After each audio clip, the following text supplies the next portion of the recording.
કેમ છો વિદ્યાર્થી મિત્રો? સૌ સ્વસ્થ જશો અને મજામાં જશો. આપણે અત્યારે અભ્યાસ કરી રહ્યા છીએ પ્રકરણ નંબર 5 ધ્વનિ સાઉન્ડ. બરોબર છે?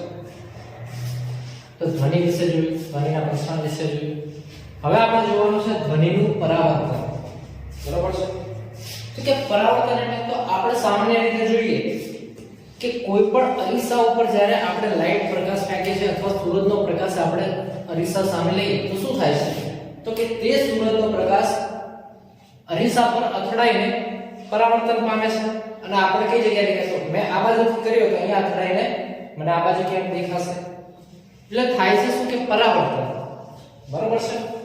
તો અહીંયા પ્રકાશની જેમ ધ્વનિનું પણ પરાવર્તન થાય છે. બરોબર છે? તો ધ્વનિનું પરાવર્તન કઈ રીતે થાય? તો એના માટે પ્રકાશનું પરાવર્તન આપણને ખ્યાલ હશે કે જ્યારે કોઈ સપાટી લીસી, ચળકતી કે સમતલ સપાટી પર જ્યારે પ્રકાશનું કિરણ આપાત થાય છે ત્યારથી શું થાય કે પાછું વળી જાય. તો આ પાછા વળવાની ઘટનાને જ પ્રકાશનું પરાવર્તન કહે છે. તો અહીંયા શું થતું હશે? તો કે પ્રકાશની જગ્યાએ ધ્વનિનું તરંગ હશે. બરાબર છે? તો કે ધ્વનિનું તરંગ કોઈ સપાટી પર અથડાશે. હવે અહીંયા એવી જરૂર નથી કે લીસી કે ચળકતી જ સપાટી હોય. અહીંયા આપણે ખાલી સપાટી હશે જે પરાવર્તન કરી શકે ધ્વનિ. એ પ્રકારની જો સપાટી હશે તો શું થશે કે ત્યાંથી ધ્વનિના તરંગો પાછા ફરશે. અને આ પાછું ફરે એટલે એ ઘટનાને શું કહેવાય? કે ધ્વનિનું પરાવર્તન કહે છે. તો સમજીએ કે જ્યારે ધ્વનિ સખત વસ્તુ પર આપાત થાય છે ત્યારે તે સખત વસ્તુની સપાટી આગળથી પાછો ફરે છે અને તેને શું કહે છે? ધ્વનિનું પરાવર્તન કહે છે. તો હવે આપણને ખબર છે કે ધ્વનિ પરાવર્તન છે. તો અહીંયા આપણે સિમ્પલ રીતે સમજીએ કે આ ધારો કે સપાટી છે કઠણ. બરાબર છે? અથવા આપણે ઊભી રીતે સમજીએ કે આ આપણું દીવાલ છે કઠણ છે. એટલે કે આ દીવાલ પર જ્યારે આપણે અહીંથી ધ્વનિ સાંભળીએ છીએ, બરાબર છે? તો કે અહીંથી જ્યારે ધ્વનિ આવે છે, અહીંથી ધ્વનિ ઉત્પન્ન થાય છે. તો આ ધ્વનિ આ દીવાલ પર અહીંયા અથડાશે અને ત્યારબાદ અહીંથી અહીંયા આપણને સંભળાશે. બરાબર છે? તો થાય છે શું કે આ જે બિંદુ છે આપણું આપાત બિંદુ, સપાટીએ જે બિંદુએ આપાત થાય છે ત્યાંથી જ પરાવર્તન થશે. તો તે જગ્યાએ આપણે સપાટીને એક લંબ દોરીએ તો આ આપણું આપાત તરંગ હશે અને આ હશે આપણું પરાવર્તિત તરંગ. કેમ કે ધ્વનિમાં તરંગ હશે. તો કે આપાત તરંગ અને પરાવર્તિત તરંગ અને સપાટીને દોરેલ લંબ ત્રણે એક જ સમતલમાં હશે. તેમજ આપાત કિરણ અથવા આપાત તરંગ અને પરાવર્તિત કિરણ અથવા પરાવર્તિત તરંગ બંને લંબની વિરુદ્ધ બાજુએ એક જ માધ્યમની અંદર હશે. એટલે કે કઈ રીતે? કે જો આ શું છે? રૂમની અંદરનો ભાગ છે તો અંદરના રૂમની અંદરનો ભાગ તો એક જ માધ્યમ કહેવાય કે ત્યાં હવા વાળું જ માધ્યમ છે, બીજું કોઈ માધ્યમ છે જ નહીં. એટલા માટેની વાત છે. ખ્યાલ આવી ગયો કે ધ્વનિનું પરાવર્તન કોને કહે છે? તો કોને કહે છે કે જ્યારે ધ્વનિ સખત વસ્તુ પર આપાત થાય છે ત્યારે તે વસ્તુની સપાટી પર અથડાઈને શું થાય છે? સપાટી આગળથી પાછો ફરે છે. તો તેને શું કહે છે? ધ્વનિનું પરાવર્તન કહે છે. ખ્યાલ આવી ગયો? તો પાછો ફરે તો હવે આપણને ખ્યાલ છે કે જ્યારે અવાજ પાછો ફરે એટલે આપણને શું લાગે છે? તો કે પડઘા જેવું લાગે છે. તો હવે આપણે સમજવાનું છે પડઘું એટલે શું. બરોબર છે? તો આપણને સામાન્ય રીતે શબ્દોમાં ખબર છે કે આપણો જ્યારે અહીંથી અવાજ કાઢીએ ત્યારે શું થાય? તો કે અથડાઈને આપણને પાછો સંભળાય. પાછો ક્યારે સંભળાય? તો કે આપણે બોલતા હોઈએ એટલે આપણો અવાજ, આપણે જે બોલેલા શબ્દો છે આપણને થોડીક વાર રહીને શબ્દો ફરીવાર કાનમાં સંભળાય તો આપણે કહી શકીએ કે એ પડઘો પડે. બરાબર છે? તો આપણે પડઘાને વ્યવસ્થિત રીતે જોઈએ કે મોટા ઓરડા કે પહાડોની ખીણમાં, કઈ જગ્યાએ? મોટા ઓરડા કે પહાડોની ખીણમાં જોરથી બૂમ પાડીએ કે તાળી વગાડીએ તો આપણને સીધો આવતો અવાજ સાંભળીએ. બરાબર? એટલે કે સીધો અવાજ એટલે કે હું અહીંયા તાળી પાડીશ તો મને અહીંથી તો અવાજ આવતો જ હશે. બરાબર છે? પરંતુ શું કીધું? થોડા સમય બાદ તેનો અવાજ ફરી સંભળાય છે, અવાજ ફરી સંભળાય છે, બરાબર છે, અને આ ફરી સંભળાય છે એને જ કહેવાય છે ધ્વનિનો પડઘો. ખબર પડી કે આપણે જ્યારે મોટા ઓરડાની અંદર કે પહાડોની ખીણમાં શું કરે, જોરથી તાળી પાડીએ, બૂમો પાડીએ, તો આપણને આપણો મૂળ અવાજ તો સંભળાશે જ, પણ થોડા સમય પછી એને એ બૂમ પાડેલી કે તાળી પાડેલો અવાજ આપણને ફરી સંભળાય છે. તો આ જે ફરીવાર સંભળાય છે એને જ કહેવાય છે પડઘો, ધ્વનિનો પડઘો કહે છે, બરાબર છે. તો એના વિશે પડઘા વિશે તો ખ્યાલ આવી ગયો કે પડઘો કોને કહે છે. એ રીતે પણ આપણે પ્રશ્ન પૂછે કે પડઘો એટલે શું, તો આપણને ખ્યાલ હોવો જોઈએ. હવે આપણને એમ કીધું કે પડઘા વિશે વિસ્તૃત સમજ આપો, તો આપણે હવે લખીશું કે પહેલા પડઘાની વ્યાખ્યા લખીશું, ત્યારબાદ માણસના મગજમાં ધ્વનિની સંવેદના લગભગ 0.1 સેકન્ડ સુધી રહે છે. શું કહે છે? માનવીના મગજમાં ધ્વનિની સંવેદના લગભગ 0.1 સેકન્ડ સુધી રહે છે. એટલે કે 1 સેકન્ડના 10મા ભાગ થાય એટલે સમય સુધી આપણા મગજની અંદર ધ્વનિની સંવેદના રહે છે, બરાબર છે. તો એના પછી શું કીધું કે સ્પષ્ટ પડઘો સાંભળવા માટે શું કીધું, તો આ ખાસ મુદ્દો જોવાનો કે આપણે સ્પષ્ટ પડઘો સાંભળવો હોય તો મૂળ ધ્વનિ અને પરાવર્તિત ધ્વનિ વચ્ચે ઓછામાં ઓછો 0.01 સેકન્ડ, કેટલી 0.01 સેકન્ડનો તફાવત હોવો જોઈએ. કોની કોની વચ્ચે? જો આપણે સ્પષ્ટ પડઘો સાંભળવો હોય તો આપણો મૂળ અવાજ એટલે કે મૂળ ધ્વનિ અને જે કઠણ સપાટી પર અથડાઈને પાછો ફરે છે તે એટલે કે પરાવર્તિત ધ્વનિ, એ બંને વચ્ચેનો સમયગાળો કેટલો હોવો જોઈએ, તો કે 0.01 સેકન્ડ જેટલો હોવો જોઈએ. તો જ આપણને એ પડઘો સ્પષ્ટ રીતે સંભળાય છે, બરોબર.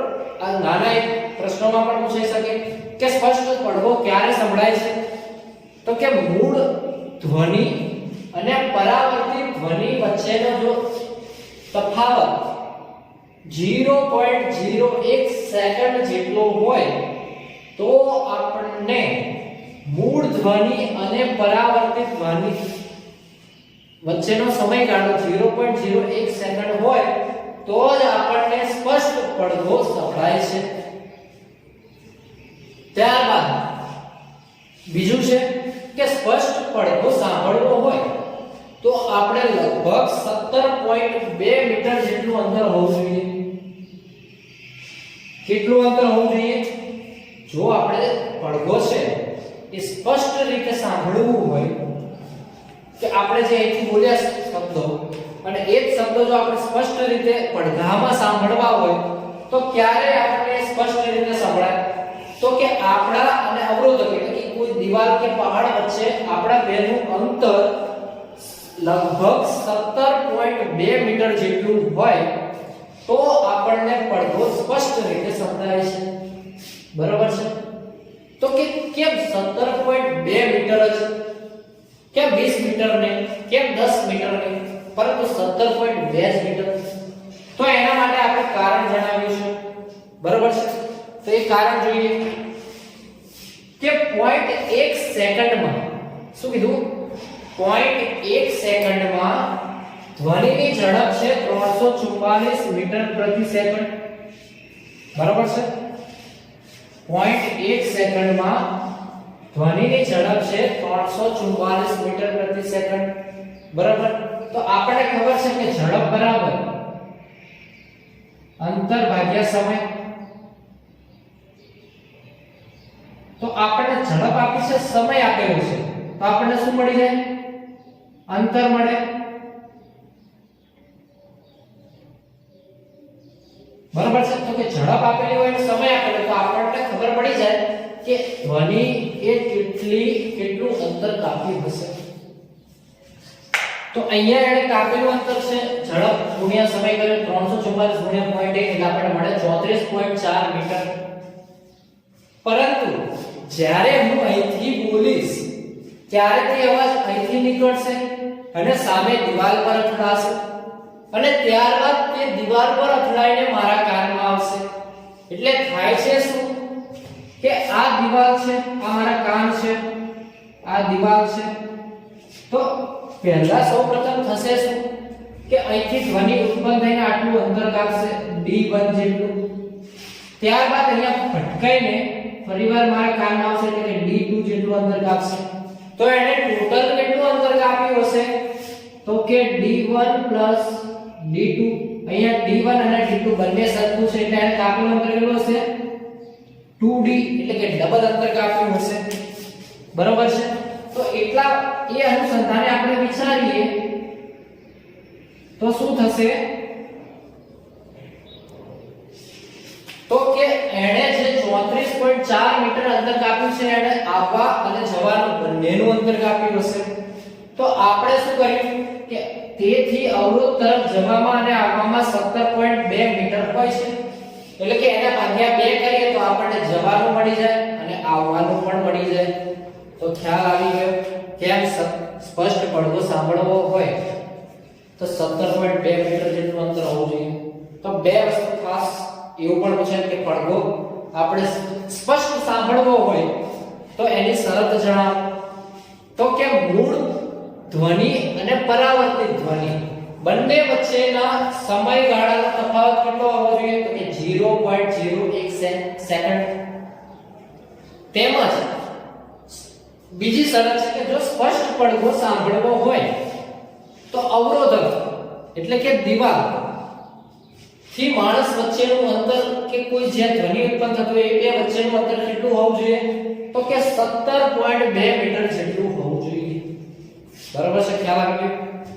હવે શું કહે છે આ પડઘો સાંભળવા માટે અવરોધકનું ધ્વનિ સ્ત્રોતથી લઘુત્તમ અંતર વાયુના તાપમાન સાથે બદલાય છે.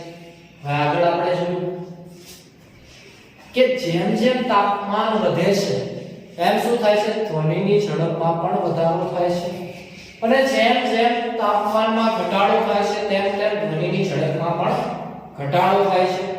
તો અહીંયા શું થાય છે કે પડઘો સાંભળવા માટે અવરોધકનું ધ્વનિ સ્ત્રોતથી લઘુત્તમ અંતર વાયુના તાપમાન સાથે બદલાય છે. તો કે કેમ બદલાશે તો કે તાપમાન વધશે તો ધ્વનિની ઝડપ પણ બદલાઈ જશે. તાપમાન ઓછું થશે તો ધ્વનિની ઝડપ કેવી થશે ઓછી થશે. બરોબર છે. તો એ પ્રમાણે ઝડપ ઓછી થાય સમય અલગ છે, ઝડપ ઓછી થાય તો અંતર પણ એને કેવું થાય અલગ અલગ મળશે. તો પરિણામે શું કહે છે કે તાપમાન સાથે એનું લઘુત્તમ અંતર બદલાય છે. હવે શું કહે છે કે ધ્વનિના વારંવાર થતા પરાવર્તનના કારણે શું કહે છે ધ્વનિના વારંવાર થતા પરાવર્તનના કારણે એકથી વધારે આપણને પડઘો સંભળાય છે. હવે સ્વાભાવિક વસ્તુ છે કે હું અહીંથી જે બોલીશ તે સામેની દીવાલ પર અથડાશે અને પાછો મારા કાનમાં આવશે. પરંતુ એવું પણ બનશે ને કે એ અવાજ આ દીવાલ પર અથડાઈને પાછો ફરીવાર એ જ દીવાલ પર જશે અને ફરીવાર મારા કાનમાં આવશે. તો અહીંયા શું થાય છે કે ધ્વનિના વારંવાર થતા પરાવર્તનના કારણે એકથી વધારે વખત આપણને પડઘો સંભળાય છે. હવે આપણે એ પણ જોયું છે કે વાદળનો ગડગડાટ છે એ આપણે વાદળ તો એક જ વાર ગગડે છે પરંતુ આપણને તે 2-3 વાર સંભળાઈ જાય છે. તો કે એનું કારણ શું તો કે જમીન એ સખત પદાર્થ થશે એ જ રીતે વાદળ પણ સખત થશે.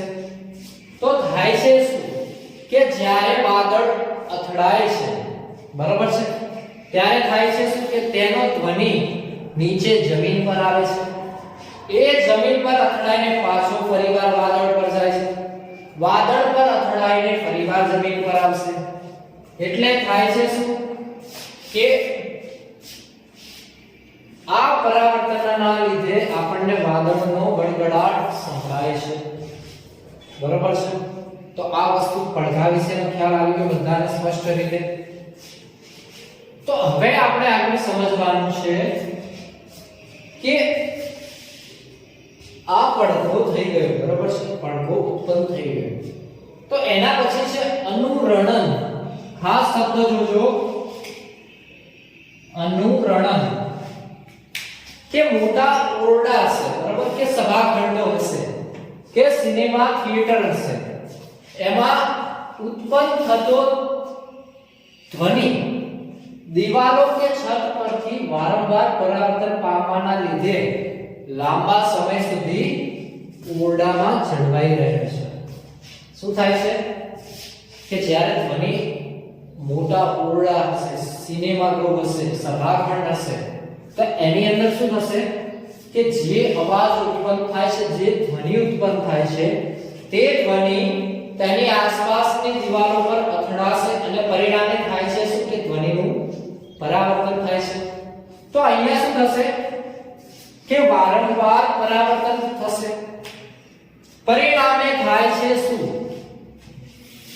કે પરાવર્તન પામવાને લીધે લાંબા સમય સુધી તે ઓરડામાં જ જળવાઈ રહે છે. એટલે કે એ પરાવર્તન પામેલો અવાજ લાંબા સમય સુધી ઓરડામાં જળવાઈ રહેશે. એટલે કે આપણને એવું લાગશે ગાજતું હોય, બરાબર છે. તો કે ઓરડામાં જળવાઈ રહે છે જ્યાં સુધી તેની તીવ્રતા ઓછી ન થાય ત્યાં સુધી. તો એનો મતલબ શું કે જ્યાં સુધી આપણે હું અહીંથી એક શબ્દ બોલીશ તો એ દિવાલો પર અથડાઈને પરાવર્તન પામશે અને એ મને સંભળાતું રહેશે. પરંતુ ક્યાં સુધી મને સંભળાશે તો કે જ્યાં સુધી એ ધ્વનિની તીવ્રતા ઓછી ન થઈ જાય ત્યાં સુધી, બરાબર છે. જેવી ધ્વનિની તીવ્રતા ઓછી થશે આપણને પડઘો સંભળાવવાનો બંધ થઈ જશે. હવે સમજીએ કે જો હું ધીમે ધીમે બોલીશ, જો હું ધીમે ધીમે બોલું તો શું પડઘો પડશે તો કે ઓછો પડઘો પડશે. પરંતુ હું જો જોરથી બોલીશ તો પડઘો કેવો પડશે તો કે વધારે સમય માટે એ રહેશે. ખ્યાલ આવી ગયો બધાને? તો કે તીવ્રતા ઓછી ન થાય ત્યાં સુધી તે પડઘો અંદર ને અંદર રહે છે, એટલે કે ધ્વનિનું પરાવર્તન થતું રહે છે. આ વારંવાર પરાવર્તનને કારણે શું કીધું, આ પરાવર્તનને કારણે જે પ્રબળ ધ્વનિ મળે છે, આ પરાવર્તનને કારણે આપણને જે પ્રબળ ધ્વનિ મળે છે, આ પ્રબળ ધ્વનિને શું કહે છે, અનુરણન કહે છે. ખ્યાલ આવ્યો કે આ પરાવર્તનને લીધે આપણને જે પ્રબળ ધ્વનિ મળે છે તેને શું કહે છે, અનુરણન કહે છે. તો કે અનુરણનને આપણે શું લઈએ તો આપણે સમજીએ કે જ્યારે કોઈ આપણે થિયેટરમાં બેઠા હોઈએ, બરોબર છે, મોટા સભા હોલમાં બેઠા હશે, તો જો અનુરણન થશે, અનુરણન એટલે તો કે ધ્વનિનું પરાવર્તન થશે અને જો એ પરાવર્તન પામેલું ધ્વનિનું પ્રબળ ધ્વનિ મળતું હશે તો આપણને શું કે આપણું મૂળ ધ્વનિ અને પરાવર્તિત ધ્વનિ બંને વચ્ચે કેવું થશે, સરખું સંભળાશે અથવા આગળ પાછળ સંભળાશે. પરિણામે થાય છે શું કે આ અનુરણન અનિચ્છનીય થઈ જાય છે, કે આપણને પસંદ પડતું નથી. કે થિયેટરમાં જો ડબલ અવાજ સંભળાવવાનું ચાલુ થાય તો શું આપણને મૂવી જોવું ગમશે કે ના.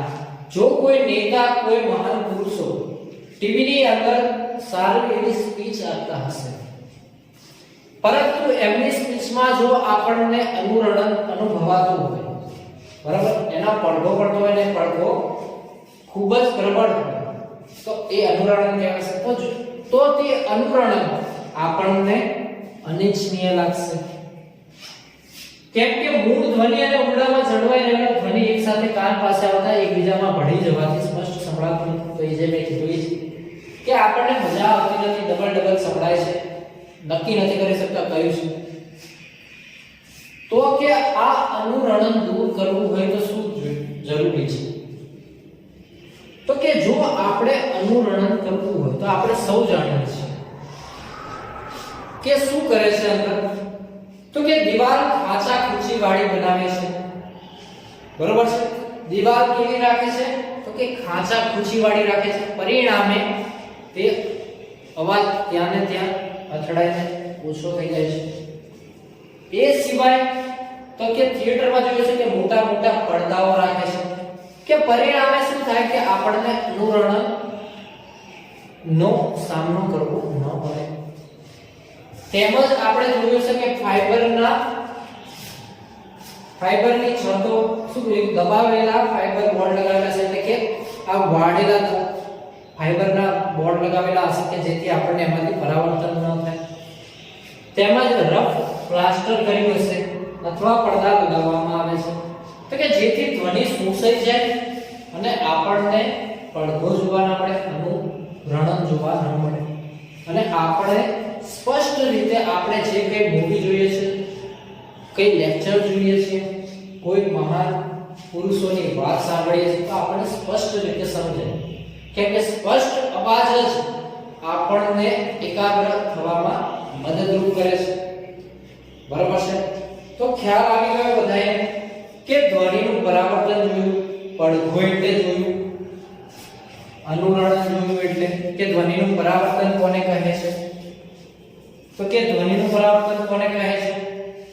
તો કે જ્યારે ધ્વનિ સખત વસ્તુ પર આપાત થાય છે અને ત્યાંની સપાટી પર થી આગળથી પાછો આવે છે તો તેને શું કહે છે? ધ્વનિનું પરાવર્તન કહે છે. પડઘો કોને કહે છે? તો કે જ્યારે આપણે મોટા સભાખંડ કે પહાડોમાં ખૂબ જોરથી બૂમ પાડીએ છીએ ત્યારે આપણને મૂળ અવાજ તો સંભળાય છે, પરંતુ થોડા સમય પછી ફરીવાર તેનો તે જ અવાજ આપણને સંભળાય છે, તે અવાજને પડઘો કહે છે. પડઘો શા માટે? તો કે આપણે કોઈ પણ ધ્વનિ સાંભળીએ તો આપણને 0.1 સેકન્ડ સુધી આપણને એની સંવેદના રહે છે. હવે જ્યારે સ્પષ્ટ આપણે પડઘો સાંભળવો હોય તો એના માટેની બે શરતો છે કે મૂળ ધ્વનિ અને પરાવર્તિત ધ્વનિ વચ્ચેનો સમયગાળાનો તફાવત કેટલો હોવો જોઈએ? તો કે 0.01 સેકન્ડ જેટલો હોવો જોઈએ. અને બીજી શરત એ છે કે અવરોધક વચ્ચેનું કે આપણી અને અવરોધક વચ્ચેનું લઘુત્તમ અંતર કેટલું હોવું જોઈએ? તો કે 17.2 જેટલું લગભગ હોવું જોઈએ. તો કે શા માટે? તો કે ધ્વનિની ઝડપ છે 344 મીટર પ્રતિ સેકન્ડ, જે 0.1 સેકન્ડ સુધી ચાલે છે. તો એનો મતલબ શું? તો કે તેણે 34.2 મીટર જેટલું 34.4 મીટર જેટલું અંતર કાપ્યું છે, પરંતુ આ અંતર મારાથી દીવાલ અને દીવાલથી મારા ટોટલ અંતર હશે, એટલે કે 2d જેટલું અંતર હશે. તો એને આપણે 2 વડે ભાગીએ તો આપણને શું મળે? મારાથી દીવાલ વચ્ચેનું અંતર મળે, તો એ લગભગ મળે છે 17.2 મીટર જેટલું અંતર મળે છે. હવે આપણે જાણીએ છીએ કે તાપમાન જેમ જેમ બદલાય છે એમ શું થાય? તો કે લઘુત્તમ અંતર પણ બદલાય છે. કોણ કે પડઘો સાંભળવા માટે અવરોધકનું ધ્વનિ સ્ત્રોતથી લઘુત્તમ અંતર વાયુના તાપમાન સાથે બદલાય છે. કેમ? કે તાપમાન સાથે ધ્વનિની ઝડપ પણ બદલાય છે. હવે શું કહે છે કે ધ્વનિના વારંવાર થતા પરાવર્તનના કારણે એકથી વધારે વખત આપણને પડઘો સંભળાય છે. જેમ કે વાદળનો ગડગડાટ, તો કે શું થાય છે કે વાદળના ગડગડાટ આપણને કેમ સંભળાય? કે વાદળમાંથી જે વાદળો અને જમીન પરથી વારંવાર પરાવર્તનના કારણે ઉત્પન્ન થતો હોય છે, બરોબર છે, ગડગડાટ. ત્યારબાદ જોયું આપણે અનુરણન. તો અનુરણન કોને કહે છે? કે ઓરડામાં જ્યારે આપણે કંઈક બોલીએ છીએ તો શું થાય છે? એ ધ્વનિ લાંબા સમય સુધી જળવાઈ રહે છે. અને એ ક્યાં સુધી જળવાઈ રહેશે? તો કે જ્યાં સુધી તેની તીવ્રતા ઓછી ન થાય ત્યાં સુધી. આ વારંવાર અને આ પ્રકારે જે પરાવર્તન થાય છે, આ પરાવર્તનને કારણે એક આપણને પ્રબળ ધ્વનિ મળે છે, અને આ પ્રબળ ધ્વનિ મળે છે તેને જ અનુરણન કહે છે. અનુરણન એટલે કે શું? તો કે આપણે સાંભળીએ છીએ કે સભાખંડ કે મોટા હોલમાં વધારે પડતું અનુરણન અનિચ્છનીય છે. કેમ? તો કે મૂળ અવાજ અને જે પડઘો છે બંને કેવા આપણને એક સાથે સંભળાય છે, પરિણામે આપણે સ્પષ્ટ રીતે શબ્દોને સાંભળી શકતા નથી. અને અનુરણન ઓછું કરવું હોય તો શું એની શરતો છે? તો કે આપણે ફાઈબર બોર્ડ, રફ પ્લાસ્ટર, પડદા લગાડી શકાય છે, જેનાથી આપણે અનુરણન ઓછું કરી શકીએ છીએ તો આના તમને સમજણ પડી ગઈ હશે અનુરણ પડઘો અને ધ્વનિ પરાવર્તન વિશે